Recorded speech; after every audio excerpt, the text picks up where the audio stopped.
నమస్తే. ప్రముఖ జానపద కళాకారులు వంగపండు ప్రసాదరావుకు పార్వతీపురంలో ప్రభుత్వ అధికార లాంఛనాలతో అంత్యక్రియలు నిర్వహించారు. కుటుంబ సభ్యులు, బంధువుల సమక్షంలో ఆయన అంత్యక్రియలు పూర్తయ్యాయి. విప్లవ కవికి కన్నీటి వీడ్కోలు పలికారు కళాకారులు, ప్రముఖులు. ఇక ఇదే అంశంపై ఆయనతో పాటు చాలా కార్యక్రమాల్లో తిరిగి చాలా విషయాలన్నీ కూడా షేర్ చేసుకున్నటువంటి ప్రముఖ కవి, కళాకారులు అండ్ యుద్ధ నౌక ప్రస్తుతానికి గద్దర్ మనతో పాటు ఉన్నారు. ఆయనతో మాట్లాడదాం. ఆయనతో ఉన్నటువంటి అనుభవాలు అవి మనం పంచుకుందాం. గద్దర్ గారు నమస్తే. నమస్తే. నమస్తే. వంగపండు గారి మరణం చాలా విషాదంలో ముంచింది మీ అందరినీ కూడా. మరి ముఖ్యంగా గద్దర్ గారితో ఆయనకు ఉన్నటువంటి అనుబంధం, అంటే మీతో ఉన్నటువంటి అనుబంధం మాత్రం వెలకట్టలేనిది. నిజంగా చాలా కార్యక్రమాల్లో మీరు పాలు పంచుకోవడం జరిగింది ఆయనతో పాటు. అండ్ ఆయన మీరు భావాలన్నీ పంచుకోవడం జరిగింది. ఎలా అనిపిస్తోంది సార్?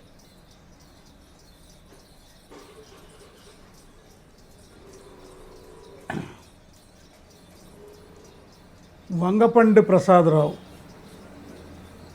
ఒక విప్లవ కవి, ఒక ప్రజల కవి, ప్రజల గుండె చప్పుడు, జనం గుండెల చప్పుడు. అలాంటి కవి, గాయకుడు, వాగ్గేయకారుడు ఈరోజు తెలుగు సీమలో నుంచి కానీ భారతదేశంలో నుంచి కానీ వెళ్ళిపోయాడు. కానీ అతను వదిలిపెట్టినటువంటి మార్గం లేదా అతను చైతన్యవంతపరిచినటువంటి మార్గము, అతని యొక్క ఆలోచన విధానం ఎప్పుడూ సజీవంగా ఉంది. ఆయన కలలు కన్నటువంటి ఆ భవిష్యత్తు వ్యూహం ఏదైతుందో దానివైపు తీసుకుపోవాల్సింది ఉంది. ఇక అనుభవం ఉందామంటారా? మా అనుబంధం వల్ల పాట అనుబంధమే, విప్లవ అనుబంధమే. శ్రీకాకుళ పోరాటం, శ్రీకాకుళ సాయుధ పోరాటం అది డిఫెన్స్లోకి వచ్చినప్పుడు వంగపండు ప్రసాద్ మరియు ఇక్కడ తెలంగాణలో ఇక్కడ విప్లవ రచయితల సంఘం మొత్తం భారతదేశంలో ఒక డిఫెన్స్ ఉద్యమంలో వచ్చినప్పుడు సాహిత్య ఉద్యమం, సాహిత్య విప్లవం స్టార్ట్ అయింది. That is cultural revolution. ఆ సాంస్కృత ఉద్యమంలో జననాట్య మండలి అనే సాంస్కృతిక సంస్థ అది ప్రజల దగ్గరికి వెళ్ళడం వల్ల దాన్ని చాలా స్పష్టమైన ప్రణాళిక ఉంది. పాలక వర్గాల యొక్క రాజకీయ అధికారం ప్రజల భావాలు ఉంటుంది, పౌర సమాజం భావాలు ఉంటుంది. ఈ పౌర సమాజం ఏదైతుందో అశేషమైన 170 పైగా జనులు భూమి నమ్ముకొని బతుకుతున్నారు. దున్నేవానికి భూమి లేదురా, కూలి జనాలకు కూడు లేదురా, రైతు దేశముల రైతు బిడ్డకే భూమి లేదు ఎట్లో. అందుకే అడవి తల్లి, గ్రామాలు, పట్టణాలలో ఉండే ఈ ప్రజలకు నిజమైనటువంటి ఎలాంటి హక్కులు లేవు. భారత రాజ్యాంగం ఇచ్చినటువంటి హక్కులలో 25% ఇంప్లిమెంట్ చేసిన ఈ దరిద్రం ఉండేది. సకల సంపదలు గల్ల దేశములో దరిద్రం ఎట్లుందో అనే ఈ భావాన్ని ప్రజల యొక్క పౌర సమాజంలో చైతన్యపరచడానికి వంగపండు ప్రసాద్ ప్రజల భాష, ప్రజల యాస, ప్రజల మాట, ప్రజల ఆట, ప్రజల డ్రెస్సు వేసుకొని ప్రజల దగ్గరికి వెళ్ళి ప్రజల గుండెల్లో శాశ్వతంగా ఎప్పుడూ మోగుతూనే ఉంటుంది గుండె చప్పుడు లెక్క. తప్పకుండా ఉత్తరాంధ్ర ప్రజల గుండె గొంతుకుగా భాసిల్లినటువంటి ఆ జానపద కవికి సంబంధించి ఆయన రచనా శైలి కానీ, ఆయన రచనలు, ఆయన నోటి వెంట నుంచి వెలువడినటువంటి ఆ పాటలు, పద్యాలు, వాటికి సంబంధించి మాట్లాడుకుంటే కనుక ఆయన రచనలకు సంబంధించి ఏం చెప్తారు? మీరు గమనించింది ఏమిటి?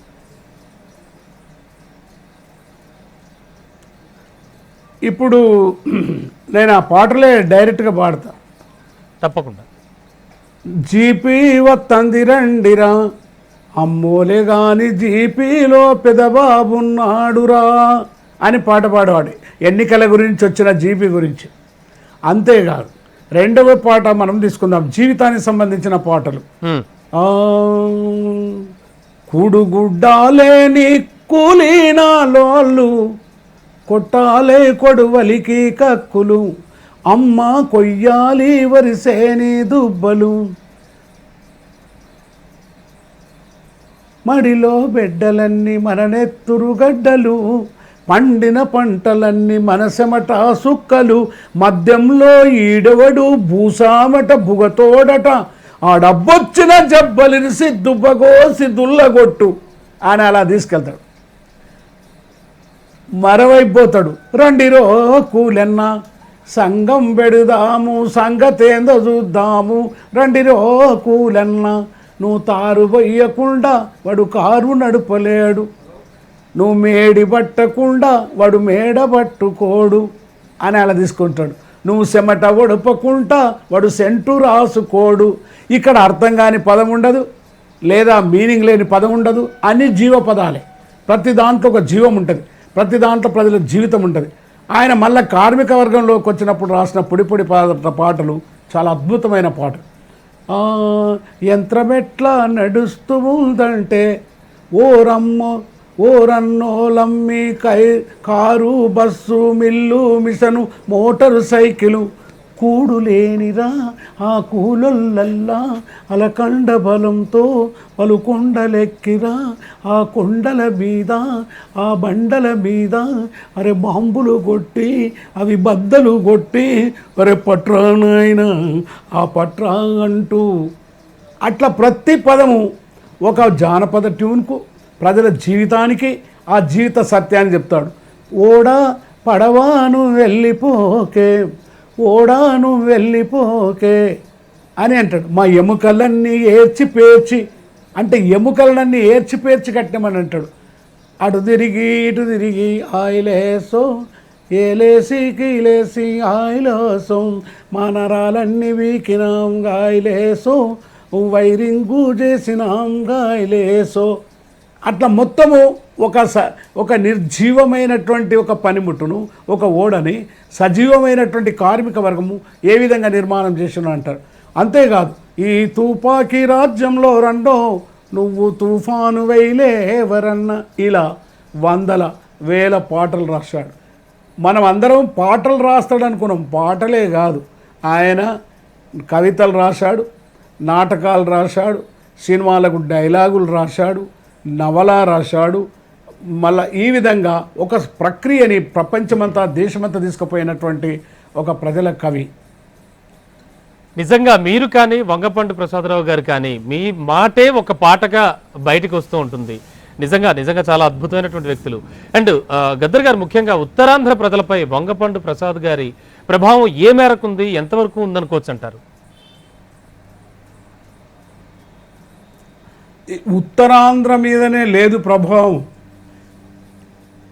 మొత్తము భారతదేశంలో మొత్తము ప్రపంచాని వైపు తన ప్రభావాన్ని ప్రవేశించాడు ఎందుకంటే ఆయన వేసే ప్రశ్న ఎట్లుంటుంది తినగా మిగిలింది మనకు తిండికి ఇమ్మన్నామని ఉండనీకి మొక్క మేడ నీకు సాలన్నామని గుడిసెల మమ్ములని బతకని ఇవ్వన్నామని మానముగా పాడనీకి మస్పేల్ కడిగామాని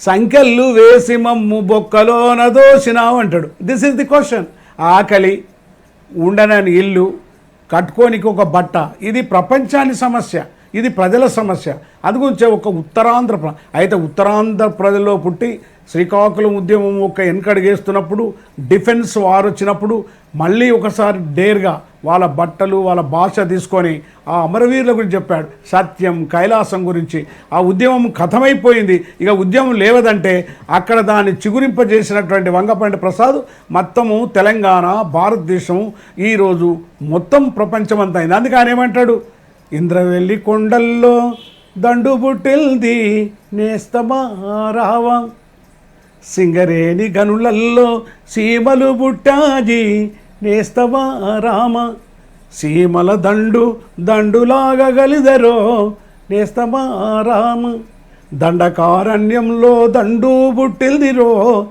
నేస్తమా రావ అలా భారతదేశాన్ని అంతా చుట్టుముడతాడు ఆయన మొత్తం అనేక యూనివర్సిటీస్లలో మేము తిరిగిన భారతదేశంలో అనేక రాష్ట్రాలలో ఆయన తెలుగులో వాడితే మేమంతా దాన్ని ఇంగ్లీష్లో వాడేవాళ్ళం హిందీలో వాడేవాళ్ళం అది ప్రపంచమంతా దేశమంతా వెళ్ళిపోయింది అందుకే ఉత్తరాంధ్ర కన్నటువంటి బిడ్డ అది ప్రపంచము కనుక్కున్న ఒక మహాబిడ్డగా ఒక రూపాంతరం చెందాడు అవునండి డెఫినెట్గా మీరు అన్నది 100% కరెక్ట్ గద్దర్ గారు అండ్ మరో ముఖ్యమైన విషయం ఎక్కడో ఉత్తరాంధ్రలో ఆయన దూరంలో సుదూర తీరంలో ఇటు ఇక్కడ మీరు అంటే మీ ఇద్దరి భావాల్ని కలిపింది ఏమిటని అనుకున్నారు మీరు? అలాగే 1971, 72 ఆ ప్రాంతాల్లో మీరిద్దరూ కలవడం కానీ, అప్పుడు ప్రజానాట్య మండలి అలా జననాట్య మండలి పేర్లతో ఏర్పరిచినటువంటి ఆ యొక్క కూటములు అంటే ఆ యొక్క సమూహాలు కానీ, వాటికి సంబంధించి ఆ ఎక్స్పీరియన్సెస్ పంచుకోండి మాతోటి.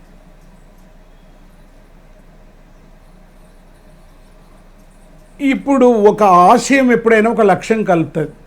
మేము ఇద్దరము నక్సల్ బరీ ఉద్యమం ఏదైతే దున్నేవానికి భూమి కావాలి, భూమి ఇరుసు కావాలి, పోరాటాలు చేయాలనేది మా లక్ష్యం.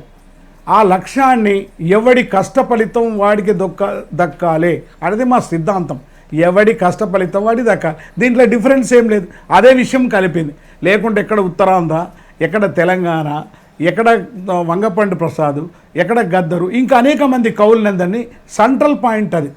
ముఖ్యంగా ద త్యాగాలు, ద సాక్రిఫైజెస్. మనిషికి విలువైంది ప్రాణం. ఆ ప్రాణాన్ని మానవ సమాజం మార్పు కోసం త్యాగం చేసినటువంటి అటువైపు నుండి ఆ సత్యం, కైలాసం కానీ, అక్కడ కోరన్న మంగన్నలు కానీ, ట్రైబల్ కానీ, నక్సల్బరి కానీ, ఇక్కడ తెలంగాణలో దొడ్డి కొమరయ్య కానీ, లలిత కానీ, అనేక మంది కవులు, కళాకారుల త్యాగాలు మమ్మల్ని కలపడం జరిగింది. ఆ కలయిక వల్లనే నీకు సాంస్కృతిక ఉద్యమం మొదలైంది. ఆ సాంస్కృతిక ఉద్యమం పల్లె పల్లెకు పోయింది.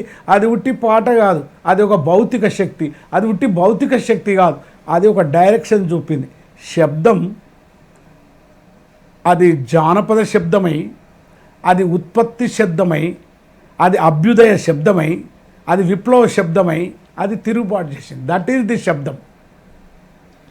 సరే, మీరిద్దరూ కలిసి చేసినటువంటి ఆ ఉద్యమ ప్రయాణం కానీ, మరి ముఖ్యంగా ఆ ఉద్యమ ప్రస్థానం కానీ చాలా నిజంగా మీరు చెప్తున్నట్లుగా మాటల్లో చెప్తుంటే మేము అప్పటివి భావాలన్నీ ఊహించుకుంటున్నాం.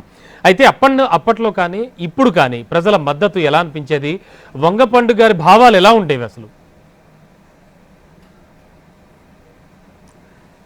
భావాలు ఎప్పుడైనా కానీ ఆబ్జెక్టివ్ రియాలిటీ బట్టి మారుతాయి. There is no absolute truth ఉండదు. తెల్లని నల్లని ఇత్తు, తెల్లని మొక్క, ఆకుపచ్చని చెట్టు, పసుపచ్చ పువ్వులు, భల్లుమని నవ్వే ప్రపంచం ఉంటుంది. అలా మారుతూ ఉంటుంది. ఇక్కడ మనము కవులు, కళాకారులు, రచయితలు ప్రపంచంలో గ్లోబలైజేషన్, లిబరలైజేషన్ జరిగిన తర్వాత, ఆర్థిక సంక్షోభాలు వచ్చిన తర్వాత, ఈ 70 సంవత్సరాల, ఈ 50 సంవత్సరాల ప్రయాణంలో ఈ అప్స్ అండ్ డౌన్ ఉందా, వెనకకు వచ్చిందా అని ఆలోచించాలి. వంగపండు ప్రసాద్ ఆ రోజు కానీ ఈ రోజు కానీ ఎందుకు నిలబడ్డాడు? కాలంతో కదలాలి, కాలంతో నడవాలి. నడిసేవాని తొవ్వనే ఒడుస్తుంది. అది ఏట్లకో, స్వర్గానికో, నరకానికో, విజయానికో. నడవకుంటూ ఇంట్లోనే కూకుంటాం, అది చెదలు పడుతుంది. ఆ సిద్ధాంతాన్ని, చరణ సూత్రాన్ని తీసుకున్నాడు. కాబట్టి మమ్మల్ని కలపడం కానీ, విప్లవోద్యమంలో రావడం కానీ, ఫర్ ఎగ్జాంపుల్ ఒక ఎగ్జాంపుల్ చెప్తాను నేను. వీరులార మీకు ఎర్రదండాలు, మీ పాదానం పరిపరి బండాలు, బోలోరే జై భీమ్, బోలోరే లాల్ సలాం, ఉన్ షహీదోం కో జై భీమ్ బోలో, బోలోరే బోలోరే బోలో అంటే ఆ అమరవీరులకు పాడుతున్నప్పుడు మీ దగ్గర విజువల్స్ వస్తే చూడండి. ఆ అమరవీరుల గురించి మేము పాడుతున్నప్పుడు, ఎందుకంటే మాతో పనిచేసిన వందలాది మంది, డప్పు కొట్టిన వాళ్ళు, డ్యాన్స్ చేసిన వాళ్ళు, పాడిన వాళ్ళు, ఆడినోళ్ళు అందరూ అమరత్వం చెందారు. ఆ అమరత్వాన్ని పాడుతూ మేము కూడా భూమి మీద కొన్ని చెమట చుక్కలు, కన్నీటి చుక్కలే కాదు, నెత్తురు చుక్కలు రాల్చాం. అందుకే అది మా బంధం. జైళ్ళు, తన్నులు, అవమానాలు, సస్పెన్సులు, షోకాజ్ నోటీసులు, ఎల్లగొట్టడము, నిందలు, ఇవన్నిటినీ భరించగలగాలి. కాలంతో నడుస్తున్న వాడే భరిస్తాడు. ఎవడైతే ఎక్స్పెరిమెంట్ చేస్తాడో, కమ్యూనిస్ట్ అనేవాడు ఎక్స్పెరిమెంట్ చేయడానికి భయపడితే ఏది సాధించలేడు. శాస్త్రీయవేత్త కూడా ఎక్స్పెరిమెంట్ చేయాలి. ఈరోజు కరోనా గురించి మేము ఇద్దరం మాట్లాడినప్పుడు ఇద్దరిది ఒకటే ఒపీనియన్. ఒరే, మందులేని రోగానికి పరీక్షలు ఎందుకు రో అంటాడు. అంటే మందే లేదు, నువ్వు మందు కనిపెట్టినా కదా నేను పరీక్ష చేసుకుంటా, నువ్వు సిటీ స్కానింగ్ చేసుకో, నువ్వు అది చేసుకో, ఇది చేసుకో, మరి ఏం పెడతావు? ఏం పెట్టను, వాటి పండ పెడతా. అందుగురించే మీరు కరోనా మీద రాసిన పాటలు కానీ, యుద్ధం యుద్ధం యుద్ధం యుద్ధం యుద్ధం మొదలయ్యే ప్రపంచంలో ఆయన అంటాడు, ప్రపంచ యుద్ధంగా పనికి మీరు సిద్ధంగా అండర్రో నాయన, కరోనాతోని కలబడుదాము కలిసిరా రెండో నాయన. సేమ్ ఒకే ఐడియాలజీ, ఒక భావన. ప్రపంచాన్ని గురించి మాట్లాడినప్పుడు, ప్రపంచాన్ని పీడిస్తూ పాడించినప్పుడు తన యొక్క పరిస్థితిని మారిపోయింది. అంటే world bank, IMF, multinationals and WTO అని పాడే మేము WHO, ఫార్మాస్యూటికల్ కంపెనీస్ అండ్ ఈ పెద్ద పెద్ద హాస్పిటల్స్, ల్యాబ్స్ ఈ విధంగా కలిగికి వచ్చింది. కాబట్టి కాలంతో మారినమా లేదా అనేది ప్రశ్న. కాలంతో మారుతున్నప్పుడు, నడుస్తున్నప్పుడు పనిచేసే చేతులకే దుమ్మంటుతుంది, నడిసే కాళ్ళకే దుమ్మంటుతుంది. తప్పులు జరగచ్చు, ఒప్పులు జరగచ్చు. వంగపండు ప్రయాణం, మా ప్రయాణం అలా గడిచిపోయి. తప్పకుండా ఉద్యమానికి గళం అయినటువంటి ఆయన లేని లోటుని భర్తీ చేయడం ఎలా అంటారు? అసలు ప్రస్తుతానికి మీరు మాట్లాడుతున్న మాటే ఒక పాట అవుతున్నటువంటి సందర్భంలో ఆయన కానీ మీరు కానీ ఇంతకుముందు నేను అన్నట్టుగా ఎలా ఆయన లేని లోటుని భర్తీ చేయడం? ఇప్పుడు అటువంటి ఆయన ఏదైతే వ్యవస్థ మారాలన్నాడో అటువంటి వ్యవస్థనే ఉంది. ఆయన రాసిన కొన్ని వందల వేలాది పాటలు ఉంది. వేమన్న, పోతన్న, తుకారాం, తర్వాత నీకు రవిదాస్, లేకుంటే మన అనేక మంది కవులు, మీరా, వీళ్ళు ప్రజల్లోకి వెళ్ళాలి, మనం పీపుల్లోకి వెళ్ళాలి, వాళ్ళ భావాల్ని మార్చాలి, ఆ భావాల విప్లవోద్యమాన్ని మనం తీసుకురావాలి అనేదే నా యొక్క పాయింట్. అందుగురించి ఇక్కడ ఆ లోటు అని ఉండదు, డిఫెన్స్ ఉంటుంది. లోటు ఏముంటుంది? లోటు ఉంటుంది, ఇంకోరు భర్తీ చేస్తారు. ఓన్లీది అనేది ఉండదు సాహిత్యంలో. ఎవ్రీథింగ్ ఈజ్ చేంజింగ్ అని చెప్తున్నాం. ఇప్పుడు వంగపండు ప్రసాద్ వచ్చాడు, అది అయితే ఇప్పుడు పాటని ఆయన రాసిన మొత్తం సాహిత్యాన్ని మళ్ళీ ఒకసారి మనం ప్రజల దగ్గర తీసుకొని పోవడమే మన ముందున్న నిజమైన కర్తవ్యం. ఆ కర్తవ్యాన్ని మేము నెరవేర్చినాము. వందల వేల లక్షల కోట్లాది మంది ప్రజల దగ్గర నిలిచినాం. ఒక 4-5 కవులు గోసి గొంగడి గజ్జలు కట్టుకొని సాయంత్రం 6 గంటల నుంచి తెల్లారి 6 గంటల వరకు 10 లక్షల మందిని అట్లనే కూర్చుండబెట్టేటటువంటి భౌతిక శక్తి ఏంది, సాహిత్యం ఏంది, జీవన విధానం ఏంది, అది మార్చడానికి మనం ప్రయత్నం చేయాలి. అదే లోటును భర్తించగలుగుతామంట. ఓకే, అలాగే మీరు ఉత్తరాంధ్ర పర్యటన చేసినప్పుడు కానీ ఆయన ఉన్నటువంటి ప్రాంతం వెళ్ళినప్పుడు ఆయనతో కలిసి గజ్జెకట్టి ఆడుతున్నప్పుడు కానీ ఆయనలో మీరు గమనించినటువంటి ఆయన వ్యక్తిత్వం కానీ ఆయన గుణగణాలు కానీ వాటిని వర్ణించమంటే ఏం చెప్తారు గద్దర్ గారు? మా బావగారికి సొంత ఆస్తి చేసుకోవాలన్న సోకు ఉండేది కాదు. అదే మంచి గుణం. మనిషి ఎప్పుడైతే సొంత ఆస్తి చేసుకోవాలి, పేరు చేసుకోవాలి, లేకుంటే అవన్నీ చేసుకోవాలని అంటే ఈరోజు మనము వంగపండుకు ఇన్ని లక్షల కోట్లాది మంది ప్రజలము ఈ శ్రద్ధాంజలి ఘటించేవాడు కాదు. నాకు చేపలంటే చాలా ఇష్టం. పోగానే మా బావకి చేపలని పోయి అక్కడ ఇక్కడ పోయి చేపలు తీసుకొచ్చి ఇక భోజనం పెట్టినప్పుడు దాంట్లో ఉన్న చేపలని నాకేయడమే. సో మనిషికి ఇంకో మనిషిని ప్రేమించే గుణం ఉండాలి. మా బావ 2 బాగా ప్రేమించేవాడు. ఒకరి స్త్రీ, రెండవడు అంటరాని వాణి. వీళ్ళని మనుషులుగా గుర్తించబడని ఈ మానవ సమాజాన్ని మార్చడానికి అనేక ఉందర్రమాలపేట ఆ ఊరి చివర కష్టాలున్న చోట ఆయనంటే యాలరో ఈ మాదిగ బతుకు అని నేను అనేవాడిని. అట్లనే ఉమెన్ గురించి అనేక పాటలు మేము రాసినాం, ఆయన కూడా రాశారు. వీళ్ళిద్దరు సఫరర్స్. ఆ women of any caste, any religion, any country. బాపనోళ్ళ ఉమెన్ అయినా కావచ్చు, అంటరాని ఉమెన్స్, ట్రైబల్ కావచ్చు, ఉమెన్ ఎనీ. అట్లనే మానవ సమాజంలో వాడు మనిషిగా గుర్తించబడనోడు ఉన్నాడు. అందుకే జనకరే జనారే జనకు జనారే జనకరే జనకరే జనకు జనారే. ఈ జన్ అనేది ఎక్కడి శబ్దం? అది ఆ డప్పు నుండి తీసుకున్న శబ్దం. అట్లా గ్రాస్ రూట్లోకి వెళ్ళి వాళ్ళ సాహిత్యమే, వాళ్ళ మాటనే, వాళ్ళ భాషనే, వాళ్ళ ఆటనే తీసుకొని ప్రజల్లోకి వెళ్ళిన ఓ మహాకవి, ఓ ప్రజల కవి, ఓ జనం గుండెల చప్పుడు నీది ఆశం తప్పకుండా నెరవేరుస్తారు. వందనాలు వందనాలు రోం మా బిడ్డలు, మీకు వందనాలు వందనాలు రోం మా కూనలు, ఇంటి ముంగట్టి పెరడులోన మక్కసేలై మేము గుడుతాం, ఒంటి కాలు మీద నిలిచి కొడుకునిమ్మని తపంబడుతాం, మీరు మొక్కజొన్న కంకులవుతారా మా బిడ్డలు, మా సంకలల్లో బిడ్డలవుతారా మా కూనలు. అలా ప్రకృతిలో మళ్ళీ నువ్వు పువ్వులై పూసిరా, ప్రజల్ని కదిలించు, జీవితాన్ని మనం కదిలించు. అందుకే ఓ ప్రజల మనిషి కవి, నీవు లేకున్నా నీ పాట ఉంటుంది. తెలుగు అక్షరాలు అ ఆ ఇ ఈ ఉన్నంతకాలం వంగపండు ఎప్పుడూ జీవకణాల్లా జీవాక్షరాల్లా ఉంటాడనేది నా గట్టి అభిప్రాయం. తప్పకుండా గద్దర్ గారు సలాం. జై తప్పకుండా భీమ్, జై భీమ్,